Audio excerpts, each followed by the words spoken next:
बात प्रधानमंत्री नरेंद्र मोदी के मिशन असम की करते हैं।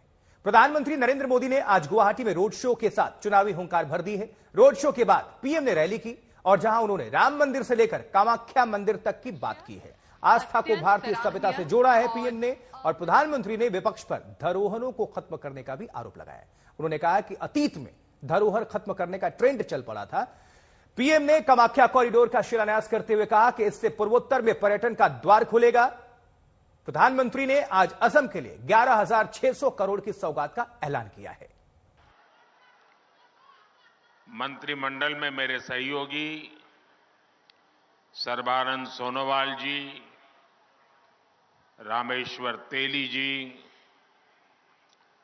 असम सरकार के मंत्री, सांसद और विधायकगण, विभिन्न काउंसिल के प्रमुख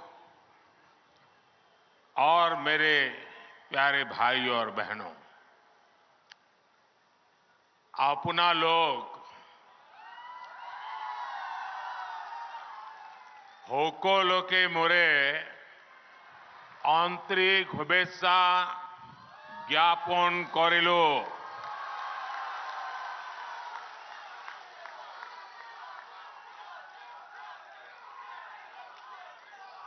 आज मुझे एक बार फिर मां कामाख्या के आशीर्वाद से असम के विकास से जुड़े प्रोजेक्ट्स आपको सौंपने का सौभाग्य मिला है। थोड़ी देर पहले यहां 11,000 करोड़ रुपयों के प्रोजेक्ट का शिलान्यास और लोकार्पण हुआ है। ये सारे प्रोजेक्ट असम और नॉर्थ ईस्ट के साथ ही दक्षिण एशिया के दूसरे देशों के साथ इस क्षेत्र की कनेक्टिविटी को और मजबूत करेंगे। ये प्रोजेक्ट असम में टूरिज्म सेक्टर में नए रोजगार पैदा करेंगे और स्पोर्टिंग टैलेंट को भी नए अवसर देंगे। ये मेडिकल एजुकेशन और हेल्थ केयर सेक्टर में भी असम की भूमिका का विस्तार करेंगे। मैं असम के नॉर्थ ईस्ट के अपने सभी परिवारजनों को इन परियोजनाओं के लिए बहुत बहुत बधाई देता हूं।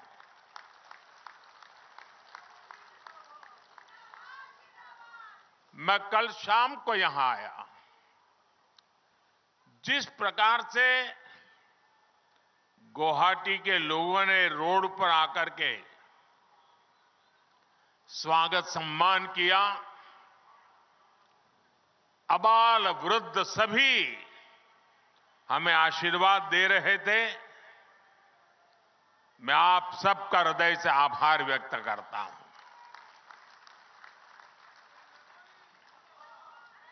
मैंने टीवी पर देखा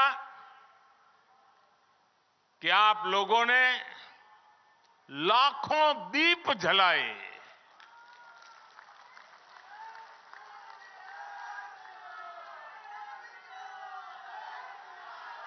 आपका ये प्यार, आपका ये अपनापन, ये मेरी बहुत बड़ी अमानत है। ये आपका स्नेह, आपके आशीर्वाद मुझे निरंतर ऊर्जा देते रहते हैं। मैं जितना आप सबका आभार व्यक्त करूं उतना कम है। भाइयों और बहनों, बीते कुछ दिनों में मुझे देश के अनेक तीर्थों की यात्रा करने का अवसर मिला है। अयोध्या में भव्य आयोजन के बाद मैं अब यहां मां कामाख्या के द्वार पर आया हूं। आज मुझे यहां मां कामाख्या दिव्य लोक परियोजना का शिलान्यास करने का सौभाग्य प्राप्त हुआ। इस दिव्य लोक की जो कल्पना की गई है, मुझे इसके बारे में विस्तार से बताया गया है। जब ये बनकर पूरा होगा तो ये देश और दुनिया भर से आने वाले मां के भक्तों को असीम आनंद से भर देगा। मां कामाख्या दिव्य लोक परियोजना के पूरा होने के बाद हर साल और ज्यादा श्रद्धालु यहां आकर दर्शन कर सकेंगे। और मैं देख रहा हूं कि मां कामाख्या के दर्शन की संख्या जितनी ज्यादा बढ़ेगी, उतना ही पूरे नॉर्थ ईस्ट में ये टूरिज्म का प्रवेश द्वार बन जाएगा। जो भी यहां आएगा पूरे नॉर्थ ईस्ट के टूरिज्म की ओर बढ़ेगा। एक प्रकार से ये उसका प्रवेश द्वार बन जाने वाला है। इतना बड़ा काम इस दिव्य लोक के साथ जुड़ा हुआ है। मैं हिम्मता जी और उनकी सरकार की इस शानदार प्रोजेक्ट के लिए सराहना करता हूं। साथियों, हमारे तीर्थ, हमारे मंदिर, हमारी आस्था के स्थान ये सिर्फ दर्शन करने की ही स्थली है, ऐसा नहीं है। ये हजारों वर्षों की हमारी सभ्यता की यात्रा की अमिट निशानियां हैं। भारत ने हर संकट का सामना करते हुए कैसे खुद को अटल रखा, ये उसकी साक्षी है। हमने देखा है कि एक समय में जो सभ्यताएं बहुत समृद्ध हुआ करती थी, आज उनके खंडहर ही बचे हैं। दुर्भाग्य से आजादी के बाद जिन्होंने लंबे समय तक देश में सरकारें चलाई, वो भी आस्था के इन पवित्र स्थानों का महत्व समझ नहीं पाए। उन्होंने राजनीतिक लाभ के लिए अपनी ही संस्कृति, अपने ही अतीत पर शर्मिंदा होने का एक ट्रेंड बना दिया था। कोई भी देश अपने अतीत को ऐसे मिटाकर, ऐसे भुलाकर, अपनी जड़ों को काटकर कभी विकसित नहीं हो सकता। मुझे संतोष है कि बीते 10 वर्षों में अब भारत में स्थितियां बदल गई है। भाजपा की डबल इंजन सरकार ने विकास और विरासत को अपनी नीति का हिस्सा बनाया है। इसका परिणाम आज हम असम के अलग अलग कोनों में भी देख रहे हैं। असम में आस्था, अध्यात्म और इतिहास से जुड़े सभी स्थानों को आधुनिक सुविधाओं से जोड़ा जा रहा है। विरासत को संजोने के इस अभियान के साथ ही विकास का अभियान भी उतनी ही तेजी से चल रहा है। बीते 10 वर्षों को देखो तो हमने देश में रिकॉर्ड संख्या में कॉलेज बनाए हैं, यूनिवर्सिटीज बनाए हैं। पहले बड़े संस्थान सिर्फ बड़े शहरों में ही होते थे। हमने आईआईटी,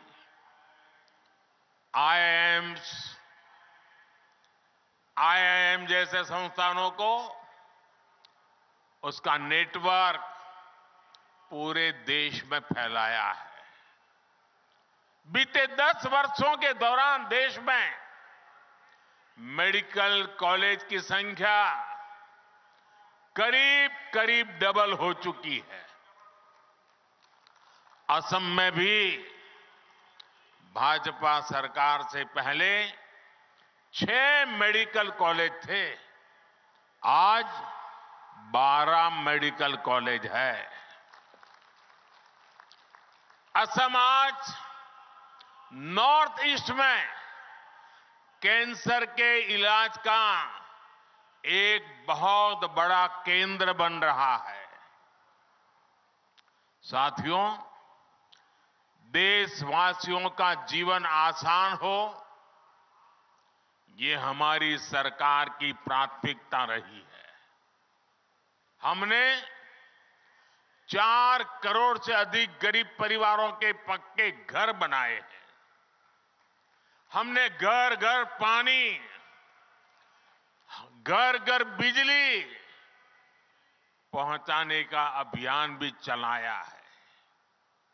उज्ज्वला योजना ने आज असम की लाखों बहनों बेटियों को धुएं से मुक्ति दी है। स्वच्छ भारत अभियान के तहत बने शौचालयों ने असम की लाखों बहनों बेटियों की गरिमा की रक्षा की है। साथियों, विकास और विरासत पर हमारे इस फोकस का सीधा लाभ देश के नौजवानों को हुआ है। आज देश में पर्यटन और तीर्थ यात्रा को लेकर उत्साह बढ़ रहा है। काशी कॉरिडोर बनने के बाद वहां रिकॉर्ड संख्या में श्रद्धालु पहुंच रहे हैं। बीते 1 वर्ष में 8.5 करोड़ लोग काशी गए। 5 करोड़ से अधिक लोगों ने उज्जैन में महाकाल महालोक के दर्शन किए। 19 लाख से अधिक लोगों ने केदार धाम की यात्रा की है। अयोध्या धाम में प्राण प्रतिष्ठा को अभी कुछ ही दिन हुए हैं। 12 दिन में ही अयोध्या में 24 लाख से ज्यादा लोग दर्शन कर चुके हैं। मां कामाख्या दिव्य लोक बनने के बाद यहां भी हम ऐसा ही दृश्य देखने वाले हैं। साथियों, जब तीर्थ यात्री आते हैं, श्रद्धालु आते हैं, तब गरीब से गरीब भी कमाता है। रिक्शे वाले हो, टैक्सी वाले हो, होटल वाले हो, रेहड़ी पटरी वाले हो, सभी की आमदनी बढ़ती है। इसलिए इस वर्ष के बजट में भी हमने पर्यटन पर बहुत बल दिया है। केंद्र की भाजपा सरकार पर्यटन से जुड़े ऐतिहासिक स्थानों के विकास के लिए नया अभियान शुरू करने जा रही है। असम में नॉर्थ ईस्ट में तो इसके लिए भरपूर संभावनाएं हैं। इसलिए भाजपा सरकार नॉर्थ ईस्ट के विकास पर विशेष जोर दे रही है। साथियों, बीते 10 वर्षों से नॉर्थ ईस्ट में रिकॉर्ड संख्या में टूरिस्ट आए हैं। आखिर ऐसे कैसे हुआ? पर्यटन के केंद्र नॉर्थ ईस्ट के खूबसूरत इलाके तो पहले भी यहां थे, लेकिन तब इतने टूरिस्ट यहां नहीं आते थे। हिंसा के बीच, साधन संसाधनों के अभाव के बीच, सुविधाओं की कमी के बीच आखिर कौन यहां आना पसंद करता?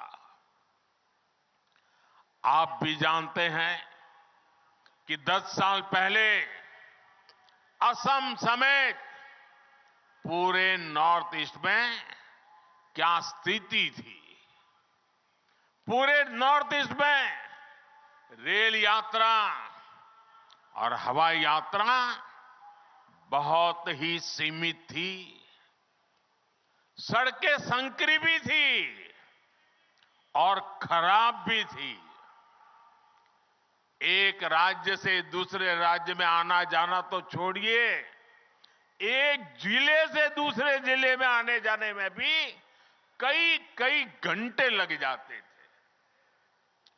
इन सारी परिस्थितियों को आज भाजपा की डबल इंजन सरकार ने, एनडीए सरकार ने बदला है। साथियों, पिछले 10 वर्षों में हमारी सरकार ने यहां विकास पर होने वाले खर्च को 4 गुना बढ़ाया है। 2014 के बाद रेलवे ट्रैक की लंबाई 1900 किलोमीटर से ज्यादा बढ़ाई गई। 2014 से पहले की तुलना में रेल बजट करीब 400% बढ़ाया गया है। और तब तो प्रधानमंत्री आपके आसाम से चुन के जाते थे। उससे ज्यादा काम ये आपका साथी कर रहा है।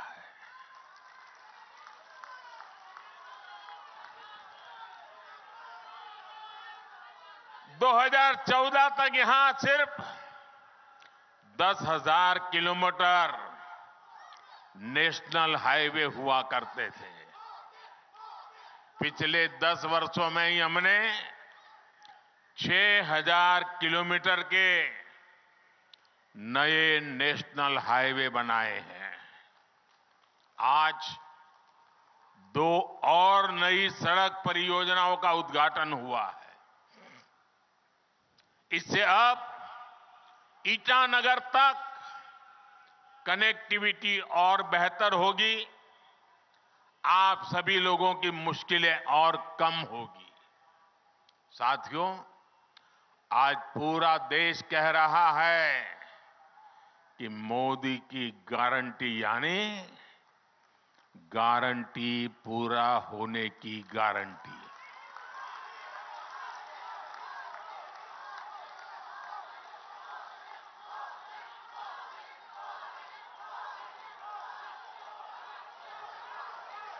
मैंने गरीबों को, महिलाओं को, युवा और किसान को मूल सुविधा देने की गारंटी दी है।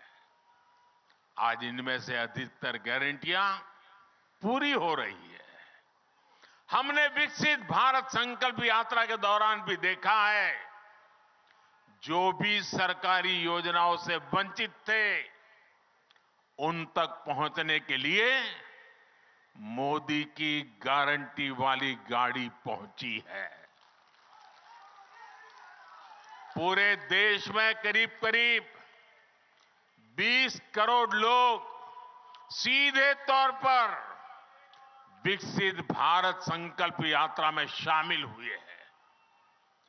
बड़ी संख्या में असम के लोगों को भी इस यात्रा का लाभ मिला है। साथियों, भाजपा की डबल इंजन सरकार हर लाभार्थी तक पहुंचने के लिए प्रतिबद्ध है। हमारा लक्ष्य हर नागरिक का जीवन आसान बनाने का है। यही फोकस 3 दिन पहले जो बजट आया है उसमें भी दिखता है। बजट में सरकार ने इंफ्रास्ट्रक्चर पर 11 लाख करोड़ रुपए खर्च करने का संकल्प लिया है। ये कितनी बड़ी राशि है, इसका अनुमान एक और आंकड़े से लगाया जा सकता है। 2014 से पहले के 10 वर्षों में, यह आंकड़ा याद रखना मेरे आसाम के भाई बहन, 2014 के पहले 10 वर्षों में कुल 12 लाख करोड़ रुपए इंफ्रास्ट्रक्चर का बजट रहा। 10 साल में 12 लाख करोड़, यानी जितना पहले की केंद्र सरकार ने अपने 10 साल में खर्च किया था, करीब करीब उतनी राशि हमारी सरकार अगले 1 साल में खर्च करने जा रही है।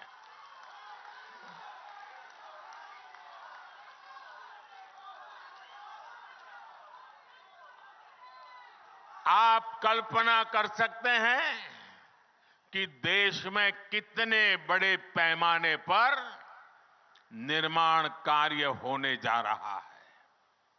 और जब इतनी बड़ी राशि निर्माण कार्यों में लगती है तो नए रोजगार बनते हैं, उद्योगों को नई गति मिलती है।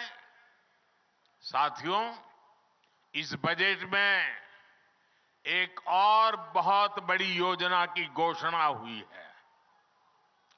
बीते 10 वर्षों में हमने हर घर तक बिजली पहुंचाने का अभियान चलाया। अब हम बिजली का बिल, आसाम के भाइयों बहनों और देशवासी भी, मैं बहुत महत्वपूर्ण काम आपके सामने रख रहा हूं। अब बिजली का बिल भी जीरो करने के लिए हम आगे बढ़ रहे हैं।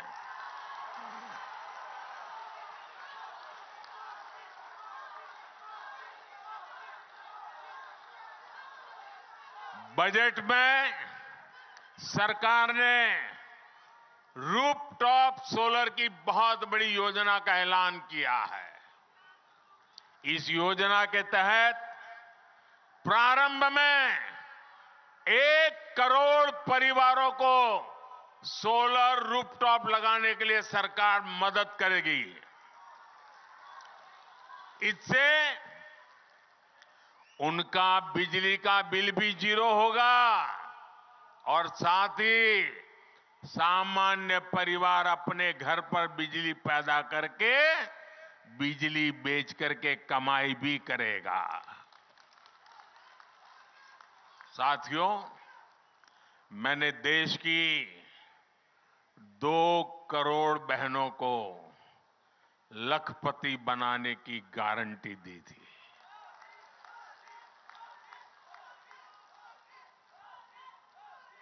बीते वर्षों में जब मैंने हिसाब किताब लगाना शुरू किया तो मुझे प्राथमिक जो जानकारी मिली है, अब तक हम 1 करोड़ बहनें लखपति दीदी बन चुकी है। हमारे देश में सेल्फ हेल्प ग्रुप में काम करने वाली 1 करोड़ बहनें जब लखपति दीदी बनती है ना, तो नीचे धरती कितनी बदल जाती है दोस्तों। अब इस बजट में हमने लखपति दीदी बनाने के लक्ष्य को और बढ़ा दिया है। अब 2 करोड़ के बजाय 3 करोड़ बहनों को लखपति दीदी बनाया जाएगा। इसका लाभ असम की मेरी हजारों लाखों बहनों को भी जरूर होने वाला है। यहां स्वयं सहायता समूह से जुड़ी सभी बहनों के लिए अवसर ही अवसर आने वाले हैं और इतनी बड़ी माताएं बहनें यहां आई है, जरूर उसमें भी मेरी लखपति दीदी आई ही होगी। हमारी सरकार इस बजट में आंगनवाड़ी और आशा बहनों को भी अब आयुष्मान योजना के दायरे में ले आई है। इससे उन्हें भी अब 5 लाख रुपया तक के मुफ्त इलाज की सुविधा मिल गई है। जब बहनों बेटियों का जीवन आसान बनाने वाली सरकार हो, संवेदनशीलता से काम होता है, भाइयों और बहनों, मोदी जो गारंटी देता है ना, उसे पूरा करने के लिए दिन रात एक करने का हौसला भी रखता है। इसलिए आज नॉर्थ ईस्ट को मोदी की गारंटी पर भरोसा है। आज असम में देखिए, सालों साल से जो इलाके अशांत थे, वहां अब स्थायी शांति स्थापित हो रही है। राज्यों के बीच सीमा विवाद हल हो रहे हैं। भाजपा सरकार बनने के बाद यहां 10 से ज्यादा बड़े शांति समझौते हुए हैं। पिछले कुछ वर्षों में नॉर्थ ईस्ट में हजारों युवाओं ने हिंसा का रास्ता छोड़कर विकास का रास्ता चुना है। मैंने कई वर्षों तक आसाम में मेरी पार्टी के संगठन का काम किया है। मैं यहां हर इलाके में घुमा हुआ इंसान हूं और मुझे याद है, उस समय जाने आने में एक रुकावट ये होती थी कि रोड ब्लॉक के कार्यक्रम, बंद के कार्यक्रम और गुवाहाटी तक के अंदर बम ब्लास्ट की घटनाएं मैं अपनी आंखों से देखता था। आज वो भूतकाल बनता चला गया है। दोस्तों, लोग शांति से जी रहे हैं। असम के 7,000 से ज्यादा नौजवानों ने भी हथियार छोड़े हैं। देश के विकास में कंधे से कंधा मिलाकर चलने का संकल्प लिया है। कई जिलों में आस्था हटाया गया है। जो क्षेत्र हिंसा प्रभावित रहे, आज वो अपनी आकांक्षाओं के अनुसार अपना विकास कर रहे हैं और सरकार उनकी पूरी मदद कर रही है। साथियों, छोटे लक्ष्य रखकर कोई भी देश, कोई राज्य तेज विकास नहीं कर सकता। पहले की सरकारें ना बड़े लक्ष्य तय करती थी और ना ही अपने लक्ष्यों को प्राप्त करने के लिए उतनी मेहनत करती थी। हमने पहले की सरकारों की सोच को भी बदल दिया है। मैं नॉर्थ ईस्ट को उसी तरफ विकसित होते देख रहा हूं जैसा पूर्वी एशिया को दुनिया देखती है। आज नॉर्थ ईस्ट होते हुए दक्षिण एशिया और पूर्वी एशिया की कनेक्टिविटी का विस्तार हो रहा है। आज यहां साउथ एशिया सब रीजनल इकोनॉमिक कॉरपोरेशन, उसके कोऑपरेशन के तहत भी अनेक सड़कों को अपग्रेड करने का काम शुरू हुआ है।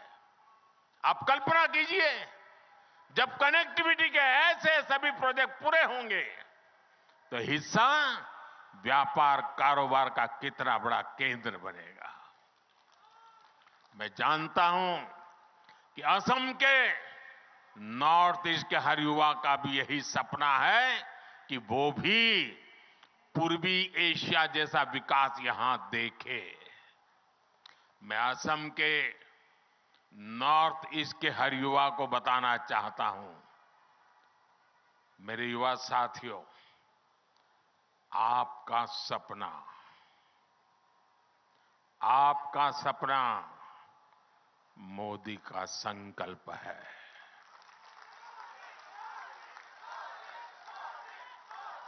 और आपके सपने पूरे हो, इसके लिए मोदी अपनी तरफ से कोई कसर बाकी नहीं छोड़ेगा। और ये मोदी की गारंटी है। भाई और बहनों, ये जो भी काम आज हो रहे हैं, इनका एक ही लक्ष्य है।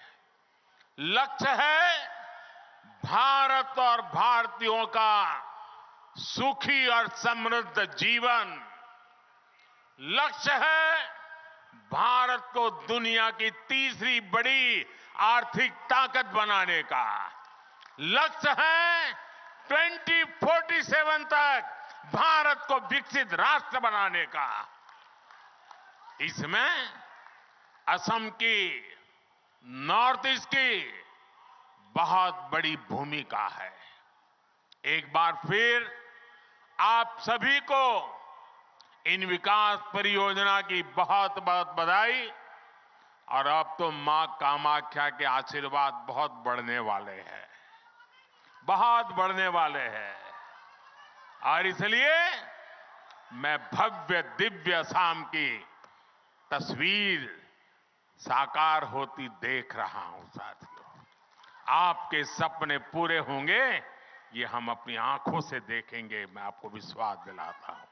फिर एक बार आप सबका बहुत बहुत धन्यवाद। दोनों हाथ ऊपर करके मेरे साथ बोलिए, भारत माता की, भारत माता की, भारत माता की, भारत माता की। बहुत बहुत धन्यवाद।